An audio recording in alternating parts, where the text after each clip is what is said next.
listening to the Crosscheck NHL Show, part of the Locked On Podcast Network. Here are your hosts, Andrew Berkshire and Mary Clarke.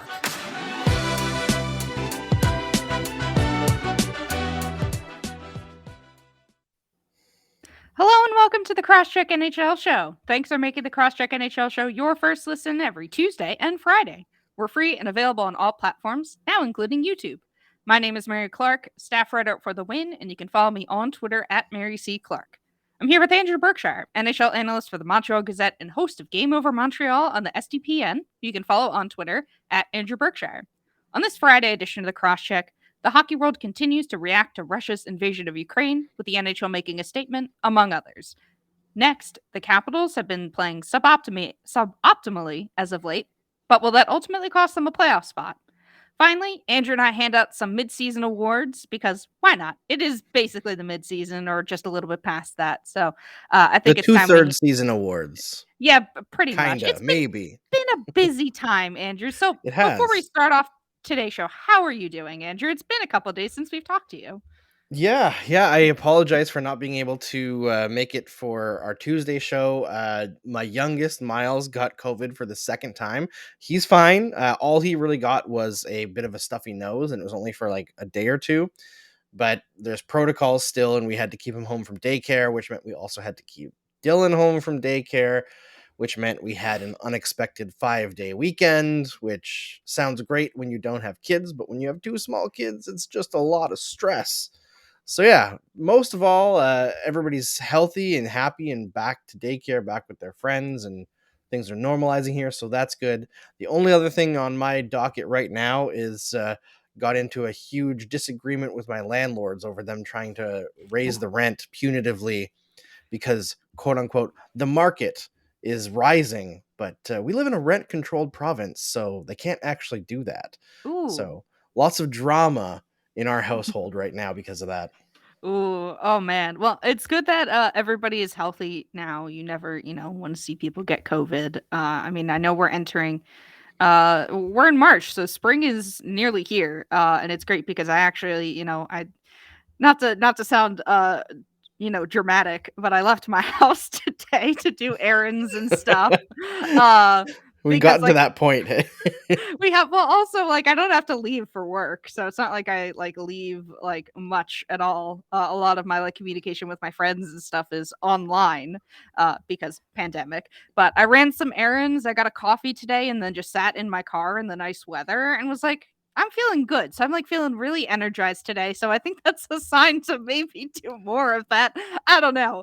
But it's, it sucks that you're having rent problems, and it sucks that in general the world is still grappling with Russia's invasion of Ukraine, which is the first thing we're going to talk about. So I know it's, heavy topics and stuff like that. And I talked about it with Sarah Avampado last show. And I think we did a good job overall. This, like I said on that show, this story is constantly evolving. Even the day the podcast, we recorded that podcast, stuff happened. So the biggest thing is the NHL made a statement, which I was kind of surprised about because I don't know. The NHL. Knowing it's the NHL. The bar is below the screen. The bar is very low. The bar is on the ground, below the ground for the NHL. But they actually made a statement. So basically made a statement condemning Russia's invasion of Ukraine, urging peaceful resolution, and effective immediately. This is, I'm quoting them, "We are suspending our relationships with our business partners in Russia, and we are pausing our Russian language social and digital media sites. In addition, we are discontinuing any consideration of Russia as a location for any future competitions involving the NHL." And their final little paragraph in their press release talks about their concern about the well-being of players from Russia in the NHL, and that their families and them are being put in a difficult position. So I thought that that's also interesting too, because I believe I've seen, there's been talk around the league of extra security for Russian players, monitoring social media stuff. So it's a bad situation all around, but the NHL spoke out on this, which is, like I said, surprising. Is there anything, Andrew, that surprised you about this statement? Because it kind of seems par for the course from what other things we've seen in hockey, banning Russia, from future locales and discontinuing their relationship with business partners. But what do you think, Andrew? I think I was a little bit surprised that the NHL acted so quickly, just because, like you said, the bar is 6 feet under the ground. Mhm. But decent statement. I thought there was some people who criticized the second half of the statement for being like rather like milk toast, but I'm kind of with where the NHL's head is on that. And I know, like, contrasted to the CHL, Canadian Hockey League, which is like the junior leagues conglomerate of the WHL, OHL, and QMJHL, which announced that they wouldn't be bringing in players from Russia or Belarus in the upcoming import draft, which is like their European draft for players, which I think is wrongheaded Yeah. because Russia, first of all, wants to keep those players over there anyway. So that just hurts the players. It doesn't hurt Russia. That's giving them what they want. And I'm finding a lot of difficulty during this crisis with some of the extension of a state's actions being applied to people. And I think it's a little bit of a different situation with, say, like Alex Ovechkin and Evgeny Malkin, who have openly campaigned for Putin. Like, they kind of have to answer some questions, right? Like, they brought it on themselves by being political in the first place. Not that I'm saying they can't be political. I think it'd be better if more athletes were, but when things go bad, you do kind of have to address it. But a lot of the language that I'm seeing, and I was talking about this with, I believe, our mutual friend Sarah Sivian on Twitter yesterday. A lot of the language that I'm seeing and the reactions that I'm seeing from people are very much like blanket, like all Russians, and attacking people who are not even Russian citizens anymore, but like Russian Americans, Russian Canadians, and like, oh, well, they shouldn't be allowed to do this, and we should, you know, the oligarchs, it's a different situation. I understand seizing their funds because that, I mean, frankly, we could seize more billionaires' funds. I don't give a crap. But for regular people, like, there are dissidents in Russia who are protesting in the streets right now. We shouldn't be assuming that all Russians support this, Oh no. even if maybe a majority do. We don't know. Like, I it's mean, not how like they many have free and fair thousands? elections. Yeah, and how many thousands of people have gotten arrested in Russia for protesting? Yeah, and the fact Um, is, like, those are people who, the people who are on the street are the people who are also willing to risk being arrested or yes. being killed, right? Because political leaders who are in opposition to Putin are imprisoned or killed. Like, doctors have this habit of falling out of windows in Russia, like all their windows are made out of paper or something. It's insane what they're up against in their own country. So the ease with which people fall into the trap of this is every Russian's fault, even people who don't live in Russia, or, you know, they may be Russian speakers, but they don't, they live in other countries, they're immigrants or second generation immigrants, third. It just makes me think how easily Japanese internment happened. And obviously this is not the same. I'm not comparing the situations as like is like, but the attitude that people fall into so quickly along ethnic or state identities, it's a little bit scary, right? And we Yes. see this rise of nationalism or populism, or if you want to be frank, fascism across Western nations. What Russia's doing is absurdly wrong, and the propaganda around it is insane. But we need to be very careful about how our governments handle it as well. And I think Yeah. for the most part, the actions of governments have been relatively understandable and appropriate with sanctions. But just what I'm seeing out there from people, some people that I respect, it's gone a little bit too far. And I think Yeah. that sorry to keep going on a rant here, Mary. I know you probably want to get in a word, but just like Dominic Hasek, right? Where he was talking about like banning all Russian Yeah. athletes from competing in all competitions. I think it's a little bit more understandable for somebody from the Czech Republic who, like, it's a former Soviet state, who grew up in a time where, like, the crosshairs was on you to have that kind of opinion, even though I disagree with it, than it is an American, especially like a younger American who didn't even experience the Cold War, right? So like this specter of like a Red Scare, I feel like we got to nip it in the bud a little bit. And while I understand people like Dominic Hasek, I think it's a little bit too far. International competition, yes, Russia should not be competing, but people who live in other countries, I have a hard time going that far. Yeah. I mean, I think being xenophobic to the people of Russia, citizens here, in the States and in Canada, across the world that have Russian ties. That's not helping the situation. They don't have, they don't have a direct line to Vladimir Putin. So I think directing your ire at them and bringing it back to hockey, the 16, 17-year-old kids who are, you know, they're not really connected. Also, they're No. kids. Ovechkin and Malkin are grown adults with opinions. I mean, I know 16, 17-year-olds have opinions and stuff, but they are considered uh as still kids, still children by at least the letter of American law. I don't know what it's like in Russia, but yeah, I think you understand the point that I'm making here. But the NHL made a statement, but other things have still, cascaded from this because it's still we're still seeing effects from it. EA Sports pulled the Russian and Belarusian national and club teams, or at least the teams in their game. They pulled them from NHL 22 and said that we stand with the people of Ukraine and join the voices around the world calling for peace. So that's interesting. Obviously, tangentially hockey related because a lot of people play NHL 22. And I don't. I sometimes play a sports video game. You would think, considering how many video games I do play, sports would be on that radar. It's just hard for me to pay $60 or whatever for an annual sports release when they're all kind of the same to me. But that's interesting. I found while searching, apparently Eugene Melnyk showed his support for Ukraine. I didn't read the full his full statement, but that's interesting to me. Just from a bystander perspective. He is Oh, he's Ukrainian. Ukrainian. Yeah. I should have just read the article it came from instead of just putting it in there. So that makes Yeah, sense. I know he's on like the Ukrainian Canadian Congress Advisory Council. So like he is a fairly influential Ukrainian See, Canadian person. I would know this. I think I would know this more A if I had read the thing I had put in the document, and B if I was Canadian. Because as somebody who is in the United States. You know the only reason that I know that, Mary, What? is because back in the day when Travis Yost wrote for, I think it was for Hockey Buzz, he was Mhm. writing some very critical things of owner Eugene Melnyk. Mhm. And there was like an explosive story that he broke about essentially Melnyk operating a burner account on Twitter and Okay. criticizing people. And the next day, the site was taken down by Ukrainian hackers. Oh.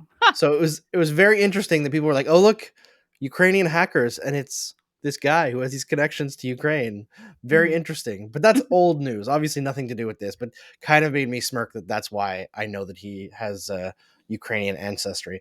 But good for Yep. Melnyk for stepping up. I mean, obviously, it's a personal thing for him and his family as well.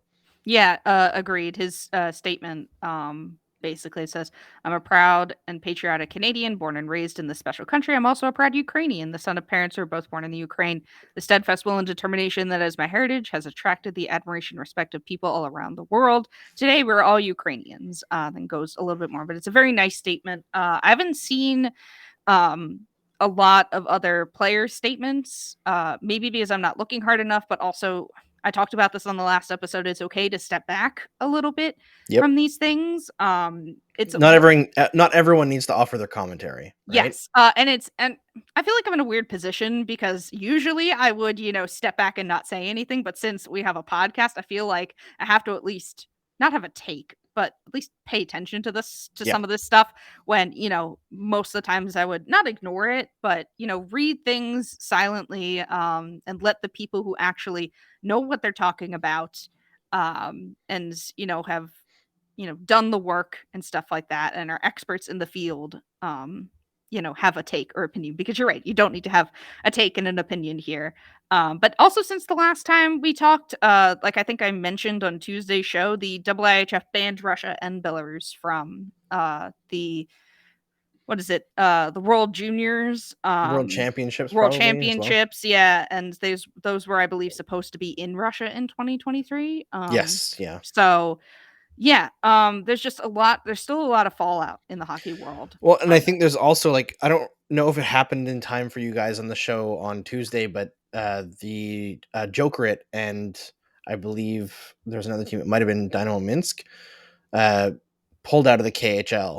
Uh, Yes, I don't remember. We talked about the KHL, but it's been a couple of days, and I cannot remember specifically if we talked about yeah, so I feel like in terms of hockey impact, like obviously there's questions that should be asked of Alex Ovechkin, of Evgeny Malkin for being on Team Putin, and I feel like there's nuance there as well because they have family in Russia, and Yeah, we you talked know, about that. yeah, So if like you have any opinions on that, go ahead. But we talked about how it is yeah, it's a very a gray area, really. yeah, This isn't there. I don't know. It's multifaceted, yeah. and I find it hard to have like a very strong opinion on like what yes, Alex Ovechkin can and should say because it's very easy for me to say, oh, he should stand up against Putin and tell him that he's like a dictator and shouldn't have invaded Ukraine and this is awful. But I don't have family in Russia that could be put in jail, you yeah. know? It, it's So, it's hard to cast your mind into that because we don't know unless you are Alex Ovechkin himself or are in a similar situation to him.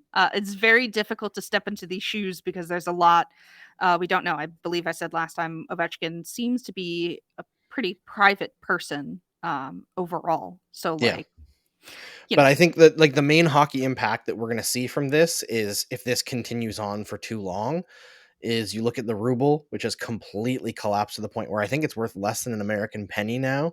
mhm. I say American penny because Canada got rid of the pennies as the amazing You country that we are, because the oh penny is the man, most annoying coin by far. I But agree. I agree. This is finally something we agree on in the Canada-US divide on this podcast.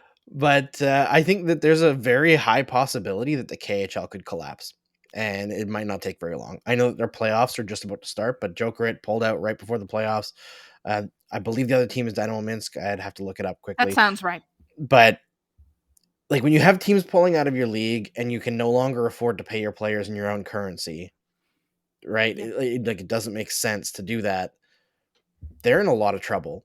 And I've already seen rumblings and people speculating of like, what if Europe just made like a European hockey league that Mhm. could rival the NHL? It's not like travel in Europe is much harder than travel around the United States and Canada.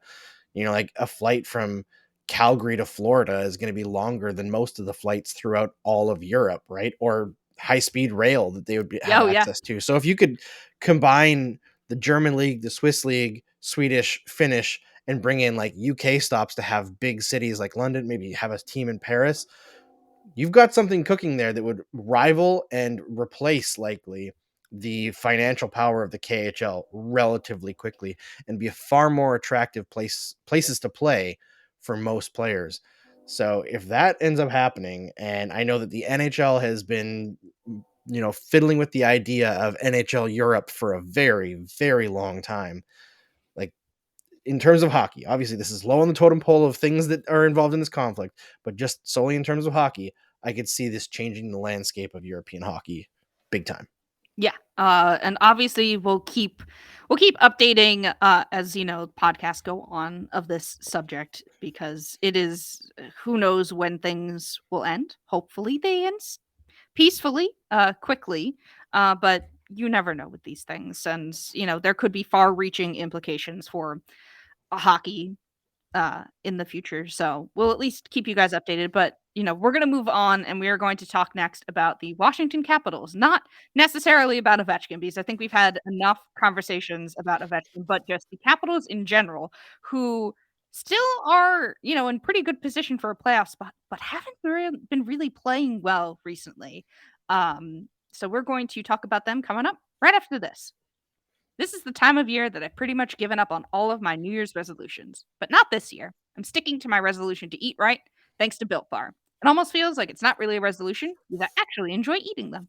Have you tried the Puffs? If you haven't, you're missing out on one of Built Bar's best tasting bars. Puffs are the first ever protein infused marshmallow.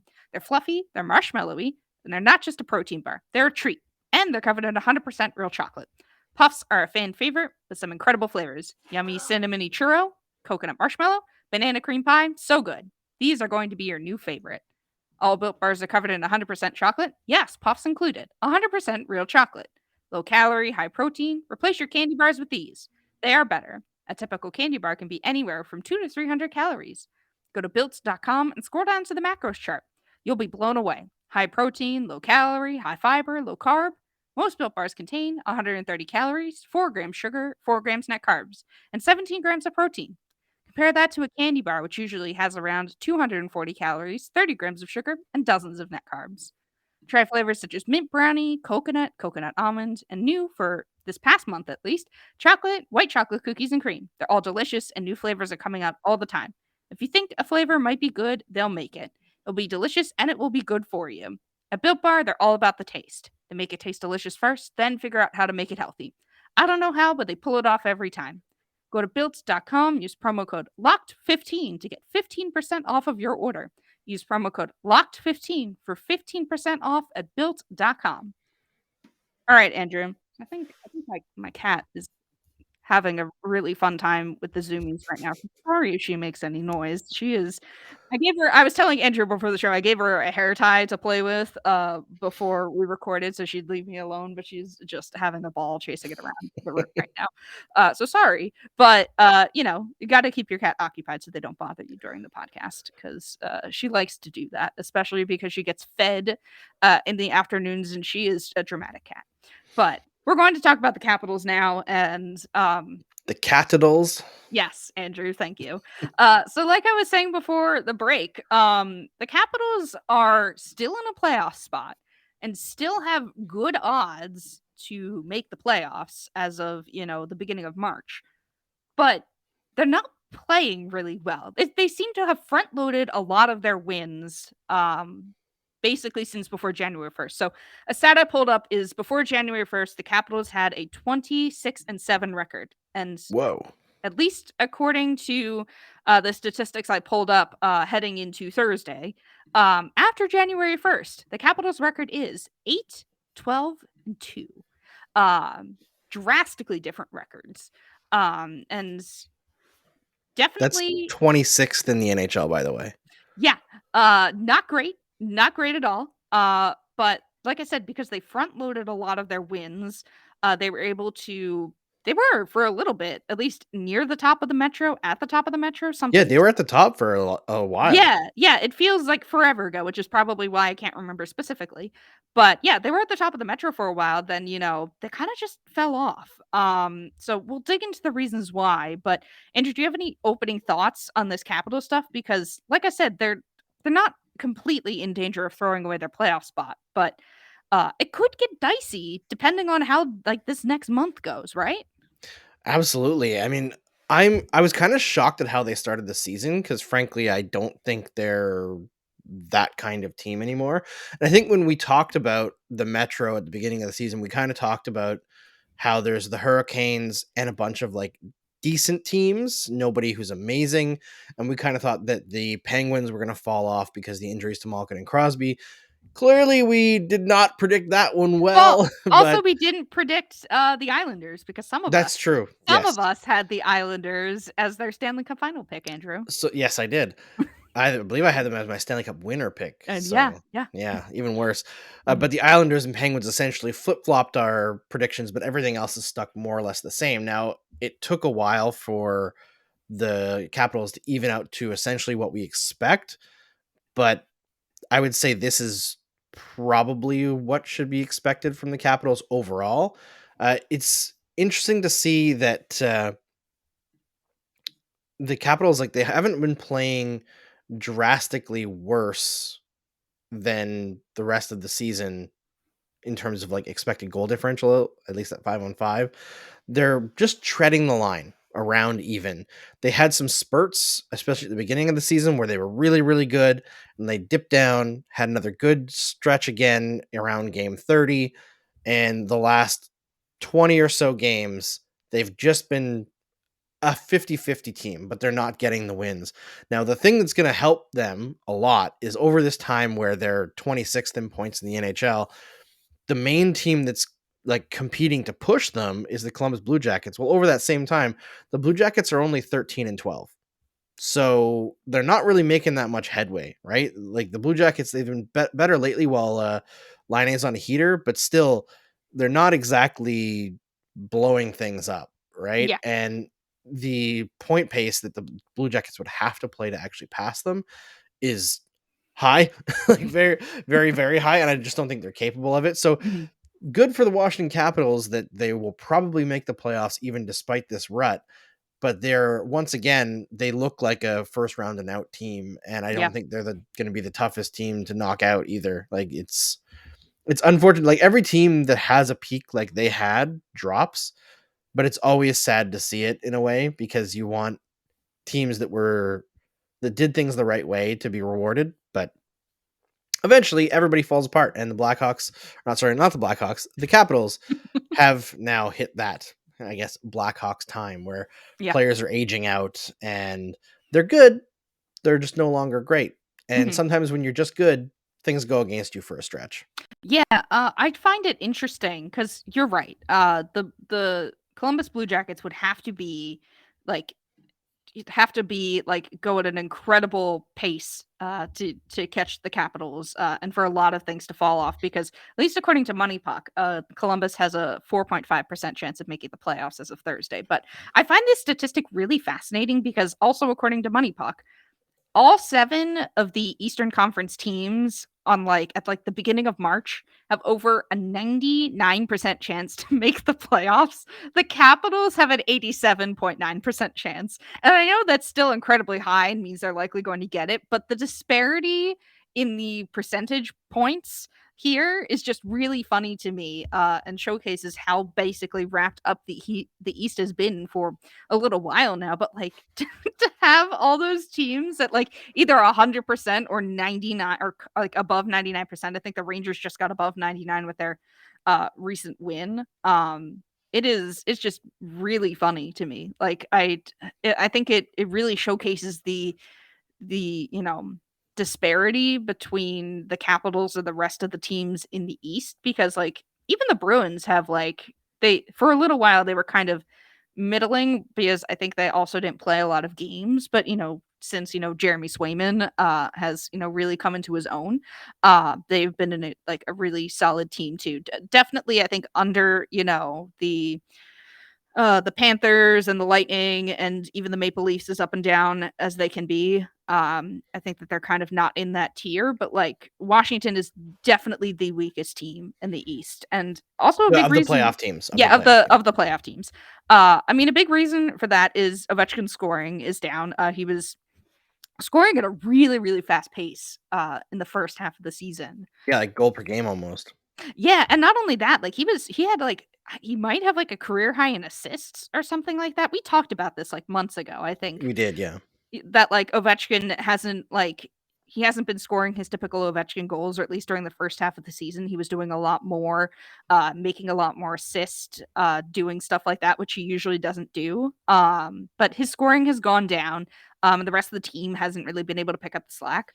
Also because Ilya Samsonov hasn't been that great either this year for them. And I believe Vitek Vanacek is their other goalie. And it's really funny that he was exposed in the expansion draft. Seattle took him and then they traded back for him. That's just a really also funny coincidence that had that sequence of events not happened, where would the Capitals be? Because Samsonov has not been great this year. And there is a world out there where the Capitals don't get Vanacek back and they are sunk maybe. Yeah, And they could be. it is just a funny thought exercise to think about. But the real question is, does it matter? You talked a little bit about it, of how basically the Columbus Blue Jackets would have to be, go at an incredible pace to, you know, make things happen. I also find it funny that the New York Islanders have a 7.1% chance of making the playoffs, which is higher than the Blue Jackets by 3 percentage points or close to it. When the Islanders haven't been that great this year either, but I think their games played and strength of schedule for the rest of the season may have them at a higher percentage chance to make the playoffs. But it is just looking at these playoff numbers is just fascinating to me because the drop off between, like I said, like the Capitals and then the next Eastern Conference team is nearly 80 points, or basically is 80 percentage points. It's been a weird year, Andrew, hasn't it? It With, has been the absolutely wild. I mean, the New York Islanders are actually terrible right now. They're 3-5-2 in their last 10, but they had a real heater there for a while where they went from like one of the bottom 3 teams in the league to like in the mid-range territory. And man, if they actually pulled it off and made the playoffs and kicked the Capitals out, that would be the story of the season. That would frankly. be really awesome, but I think they've just run out of runway. They would Yeah. have had to have had a much better middle of their season in order to, make this run. I think, you know, like you said, it could be like there is a world out there in which that happens because, there are still wiggle room for these statistics to, flip to the other side of the coin. I mean, an 87% chance to make the playoffs still means that there's, over a 1 in 10 chance that they don't, or at least, simplifying statistics, because I'm not great at math, but still, it's just neat thought experiments to think about. But I think if you're a Capitals fan, I wonder what you think though. Like, do Capitals fans think, they got their cup recently? Was this kind of a year that was like, maybe we'll get in the playoffs, get like, you know, lose in 6 games, but, have a fun time anyway? Or were they really thinking that they could compete? I don't know. I think a lot of people, I think like myself, didn't have them, either had them on the playoff bubble or had them out of the playoffs completely, just because, it felt like their time to, drop out of the playoffs, but they're still hanging around. But they are, as you said, Andrew, essentially probably like a round one, like destined for a round one exit. I can't see them making a big splash in the playoffs with the talent they have, unless they, Vanacek goes incredibly nuclear in the playoffs, and steals games from, as and becomes like a dark horse team. But I just can't see it. Yeah, it would be hard to figure it like to see that. I mean, I just did the math quickly here on what the Islanders would have to do to catch the Capitals if the Capitals just play out the rest of their season as the average of their season has gone so far. So like they probably won't, but that would put them towards about 90, just under 97 points for the season. So I'm guessing that the Capitals will probably finish more around like the 93 point range just because they have dropped off so severely. But to get to 97 points, the Islanders would need 49 points in their last 32 games, which means they'd need to get 76.6% of the points remaining on their schedule. That's tall ask. That's approximately what the Colorado Avalanche have done this Yeah, year. I was gonna say that is like best team in the NHL. Yeah. And it's just the Islanders just don't have it this year. I think No. that may be a discussion down the road because we should probably move on, but the Islanders just don't have it this year. But I think, it's safe to say that the Capitals are gonna make the playoffs, but this stretch is worrying for their, playoff like run aspirations, because it just doesn't look like it's going to happen given the extreme gauntlet of teams that they'd have to face. That would be a story if they do manage to do it. But coming up next, we're going to do some mid-season awards, or I guess 2/3 of the season awards, whatever it is. It's hard to tell because we haven't hit the trade deadline yet, and that feels like we're in the last half of the season, or the last third of the season, but we haven't gotten there yet. So we'll give out some mid-season awards, and that'll be coming up right after this. Football might be over, but basketball is in full steam for both pro and college hoops. From all the latest odds, totals, player performance props to where the next fired coach is going to land, betonline.net is the number one spot for your sports betting needs. BetOnline remains the best spot for our sports scores, podcasts, and news this season. And it's not just basketball. BetOnline.net is your source for hockey, boxing, UFC odds, right to the next Olympic coverage and information. Head to the website today or use your mobile device to learn about the trends and action. Bet online, where the game starts. All right, Andrew. So like I had mentioned before, the break, we're going to do some mid-season awards because, I don't know, there's not really much else to talk about that isn't doom and gloom. So I figured we could, Have some fun. have some fun, fight over things. And I picked out a few awards because I don't think anybody wants to hear us talk about the Calder. No offense. The Calder is a good award, but I don't think it's, the most flashy thing to talk about. So I have a You couple mean like the things. Selkie? Yes, sorry, the Because we have the Selkie. Calder on the list.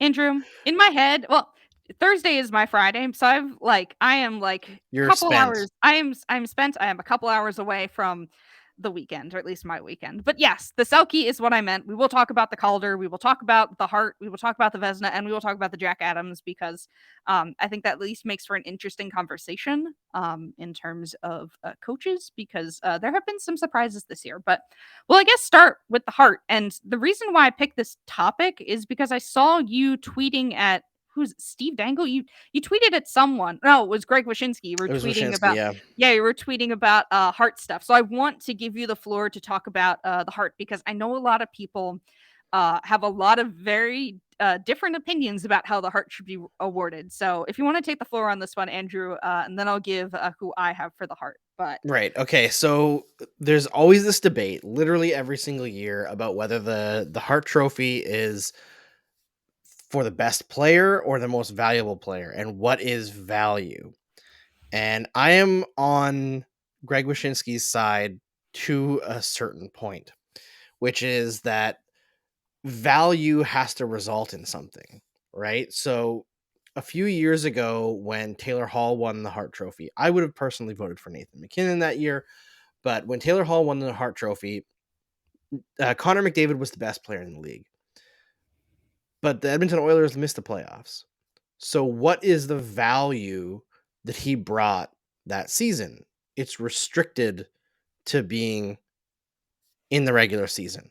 Whereas Taylor Hall's value and Nathan MacKinnon's value was without them, their teams did not make the playoffs, especially for Taylor Hall. So like that year was definitely the year of people judging value over best player. But that's essentially the whole crux of it, right? Is like whether the Hart is for the best player. And if you look at what the Hart Memorial Trophy is written to be, is an annual award for the most valuable player in the National Hockey League, voted on by the Professional Hockey Writers Association. So there's a lot of people who say it as most valuable to their team. I don't believe the official thing says to their team, but most valuable essentially means like brings the most value to their team for the most part. Sometimes that's going to be Connor McDavid, but if the Oilers miss the playoffs, it shouldn't be unless he has a season like he had last year where it was blowing the doors off completely. So like I think where we miss some of the nuance on here is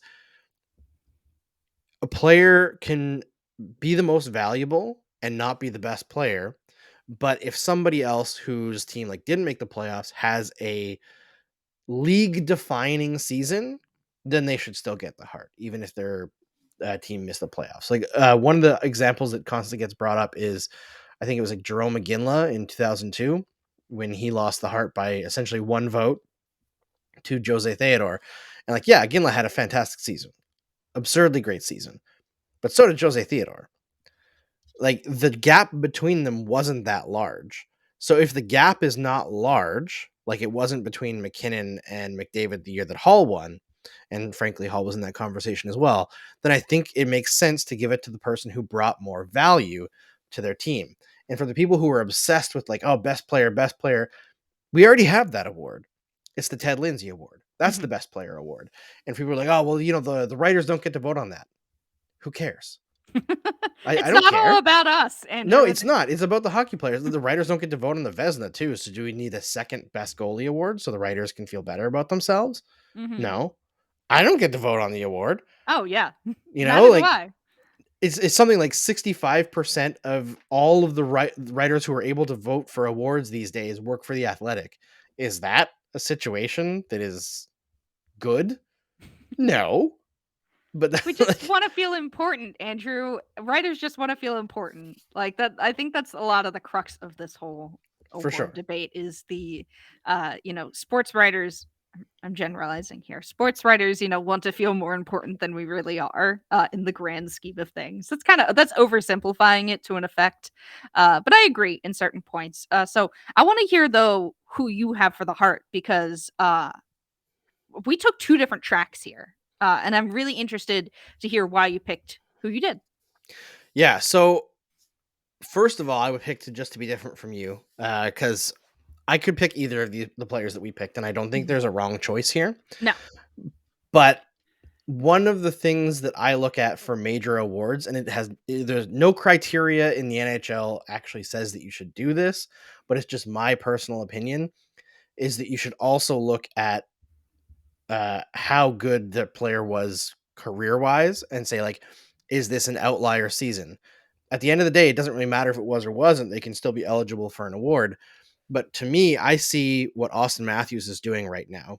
He has, I believe, the best impact on defense of any forward in the NHL this year. It's like best or like top 3 or something like that. And the second best impact on offense of any player in the NHL this year. That not only is amazing, it's unprecedented. It's like not happened before. Like Patrice Bergeron hasn't done it. Pavel Datsyuk hasn't done it. Sidney Crosby hasn't done it. Connor McDavid hasn't done it. Like as far back as we have these metrics that we can go back and measure, it has not happened. So he is having an unbelievable season this year. And there's a reason why Michael Bunting is like leading rookie scoring right now. Michael Bunting's a good player. He's not that good. You know? So I look at that and I think, how can you vote away from Matthews? But your pick is great too. Yeah. They would be my 1-2. I would just personally have Matthews slightly ahead because I know that this season that he's having is repeatable. Whereas Shesterkin, I'm like, is this just a hot goalie who's only played 30 games or 34 games? Something to that effect. Yes. So thanks for spoiling my pick. Sorry. Because I didn't say it. It's fine. I think Shesterkin is currently my pick, has been for a little bit. He's a blistering hot season this year. 940 best save goalie percentage in 35 games played, 34 games started. Has a record of 26-6-0. That's one of the best in the league. I know that the biggest knocks on him are the amount of games played compared to somebody like Vasilevsky or Frederik Andersen or Darcy Kemper. They have more games, or even like Tristan Jarry. He doesn't have as many games played, but I think he's been the most valuable player to his team specifically. Especially if you compare it to somebody like Frederik Andersen, who, is I think right up there in terms of Hart/Vezina conversation. But I think the system he plays in Carolina helps him more than Shesterkin is in New York, because those are two teams that have two very different styles of play. And I think the Rangers are bad is what yes. we're trying to say. Yes, I'm trying to sugarcoat it. Yeah.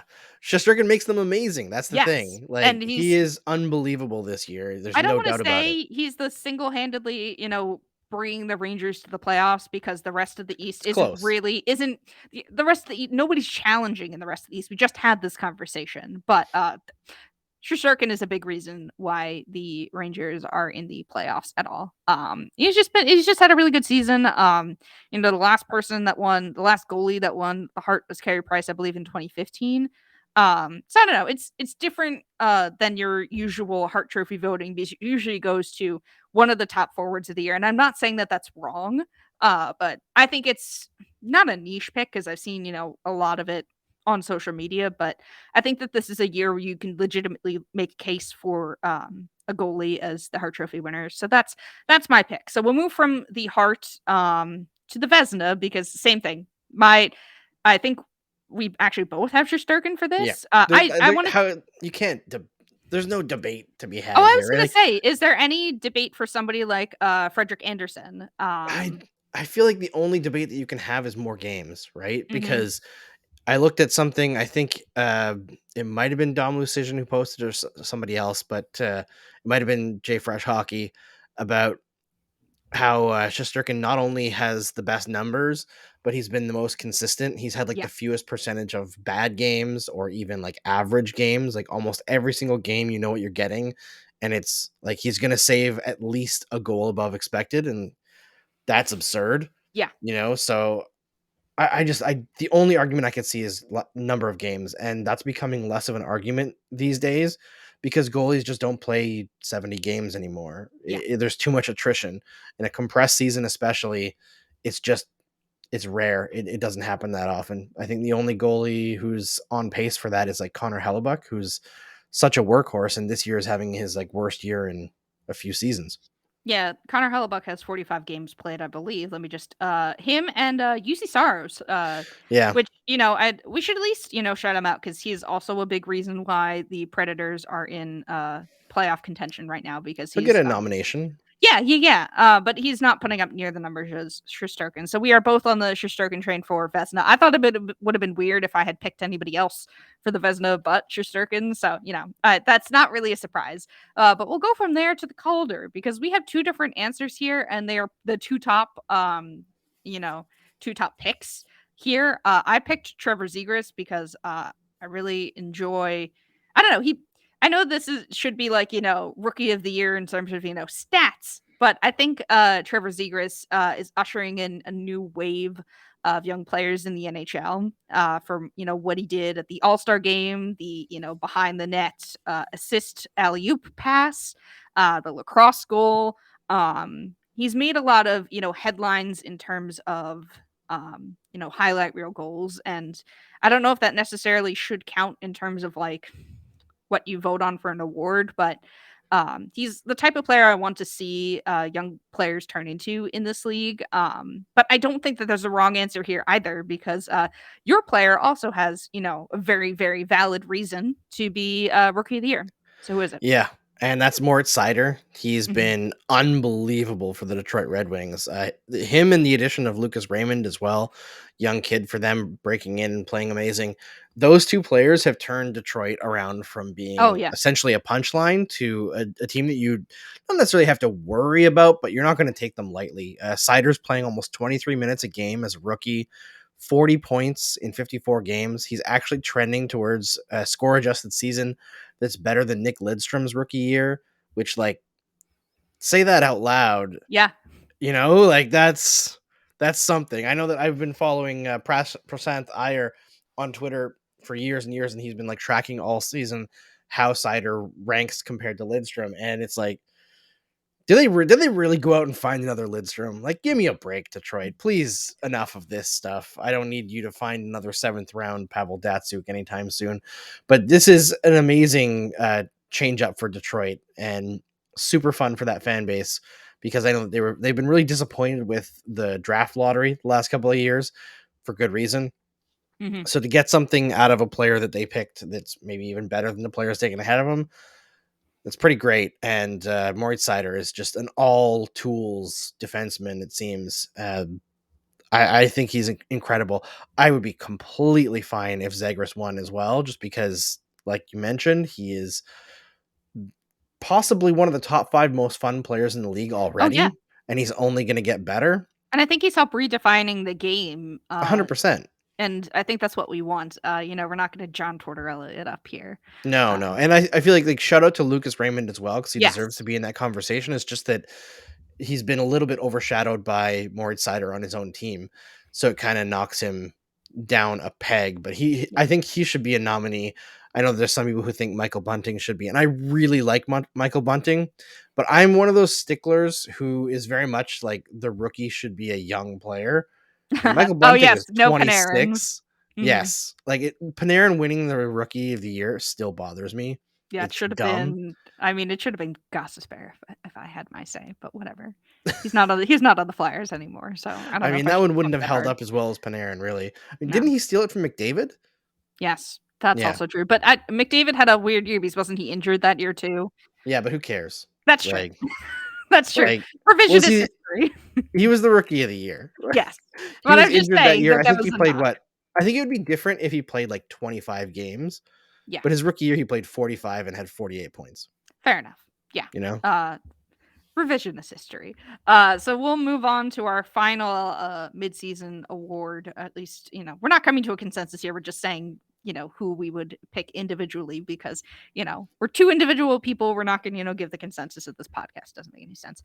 But last award is the Jack Adams. And I like discussing this award because I think, um we don't often talk about coaches unless they're doing really poorly.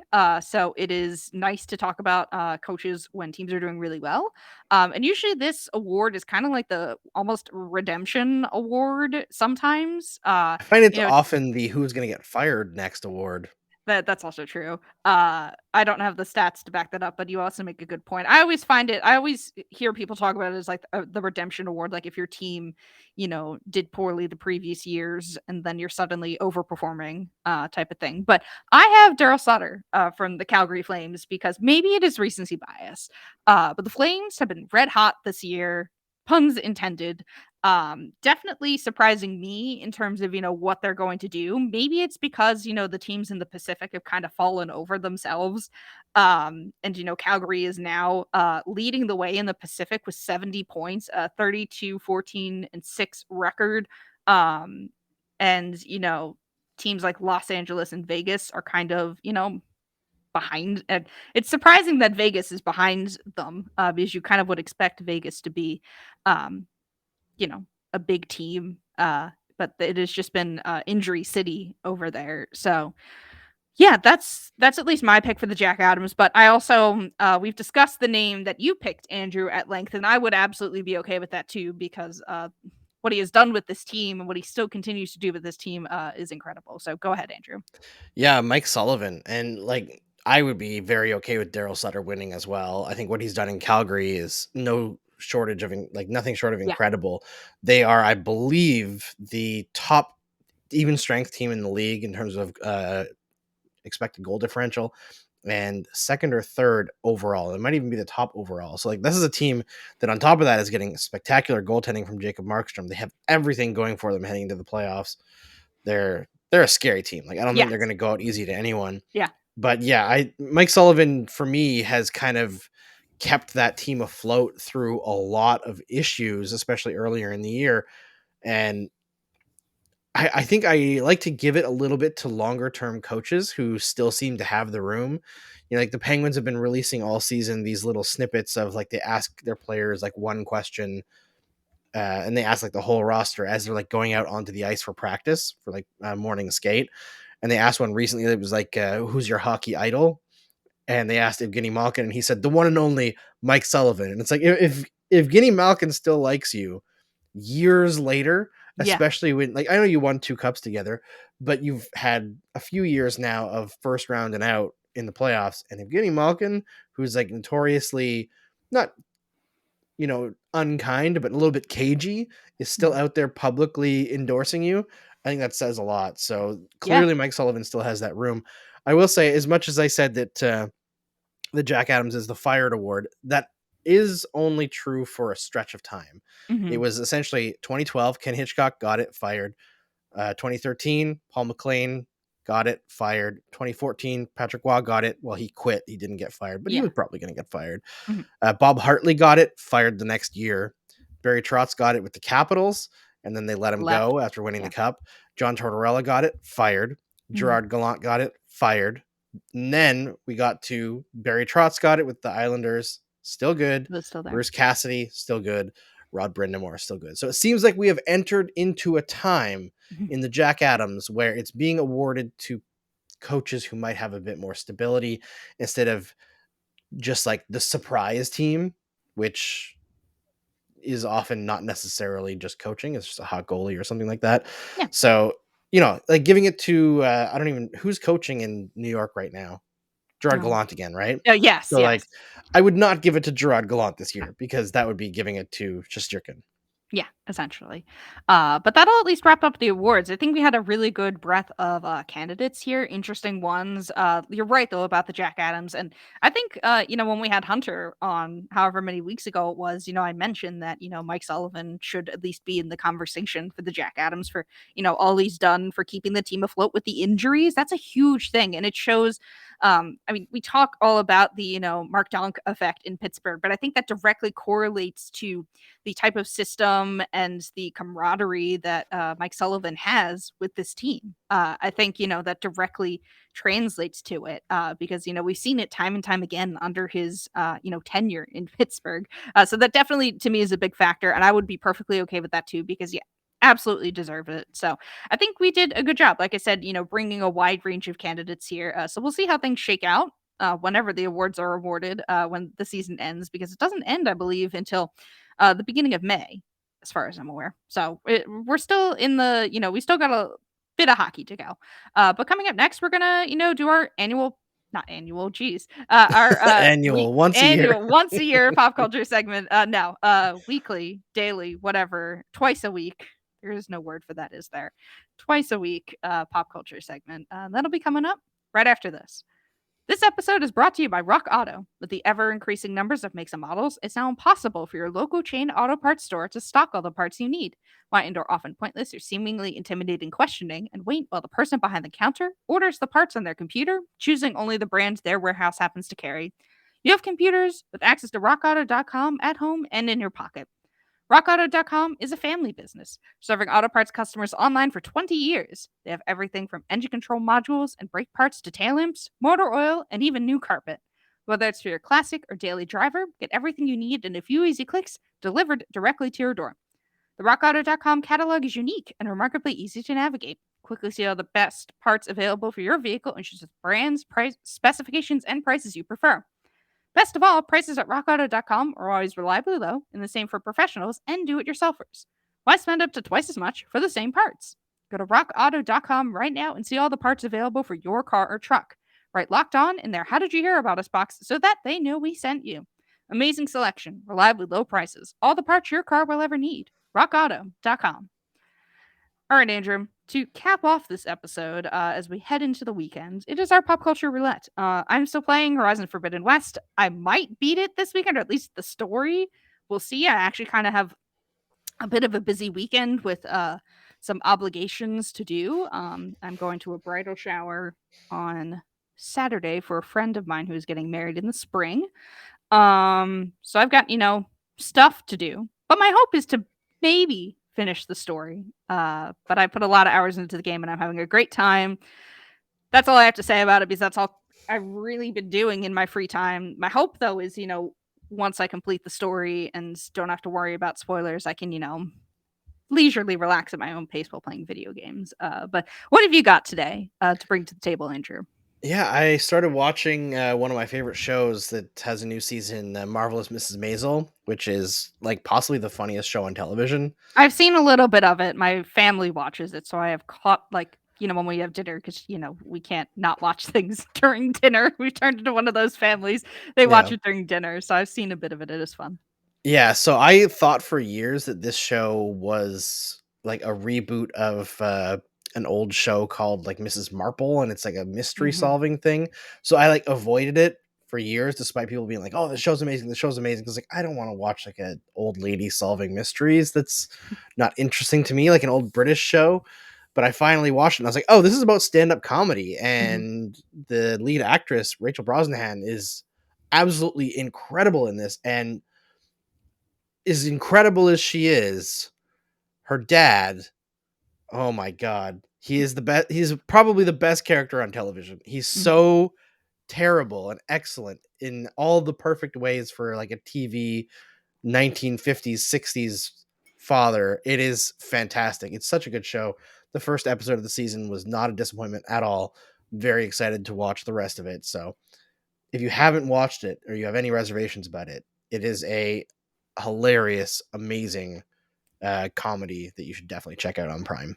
Yeah, I've heard great things, and my parents really love it. I'm not, lumping you in with the old folks crowd. I swear, it's just Too like a late. show. It's just a show that my mom is weird about TV, but she really likes the show. So I think that's at least high praise coming from my side of the family. I think a show we both watch, haven't talked about in a while, Killing Eve, has its final season. It might be its final season. I think that just started. So I really should, actually watch those. I think the first couple episodes are up. So maybe I'll talk about that next week. Who can say?